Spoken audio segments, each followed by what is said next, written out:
WhatsApp buddies ఎలా ఉన్నారు? ఈరోజు మనం వచ్చేసాం విదురశ్వత్థ నారాయణ స్వామి టెంపుల్‌కి.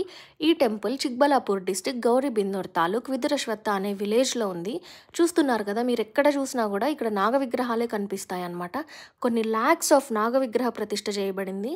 అంటే కొంతమందికి నాగదోషం ఉంది, లేదంటే సర్పదోషం ఉండి, కుజదోషం వల్ల పెళ్లి కాకుండా ఇబ్బంది పడుతూ ఉంటారు కదా, వాళ్ళకైతే ఇక్కడ పూజ చేసి శాంతి చేస్తారనమాట. ఈ మెయిన్ దేవుడినొచ్చేసి విదురశ్వత్థ నారాయణ స్వామి అంటారు. ఇక్కడ కనిపిస్తుంది కదా, అదే మెయిన్ టెంపుల్ అనమాట. నాకు కూడా నాగదోషం ఉంది అని చెప్పడం వల్ల నేను కూడా ఇక్కడ నాగ విగ్రహ ప్రతిష్ఠ అయితే చేయించుకున్నానండి. ఆ తర్వాతే నాకు చాలా మంచి రిజల్ట్ కనిపించింది.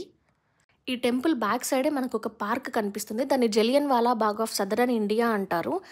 ఇండియన్ నేషనల్ కాంగ్రెస్ మూవ్మెంట్‌లో 36 మెంబర్స్‌ని ఇక్కడ చంపేశారనమాట. దానికి గుర్తుగానే ఇక్కడ వీర సౌధ అనే పార్క్‌ని కట్టించారనమాట. ఇక్కడ కనిపిస్తున్న చెట్టే విదుర మహర్షి నాటిన రావి చెట్టు అండి. ఇది కొన్ని వేల సంవత్సరాలది. అంటే మహాభారతం టైంలో విదుర మహర్షి ఈ అశ్వథ అనే చెట్టుని నాటారనమాట. అందువల్లనే ఈ ప్లేస్‌కి విదురశ్వత్థం అనే పేరు వచ్చింది. ఎవరైనా ఇక్కడ పూజ చేయించుకోవాలి అనుకుంటూ ఉంటే నాకు మెసేజ్ చేసేయండి. Like, share and subscribe to VR connects.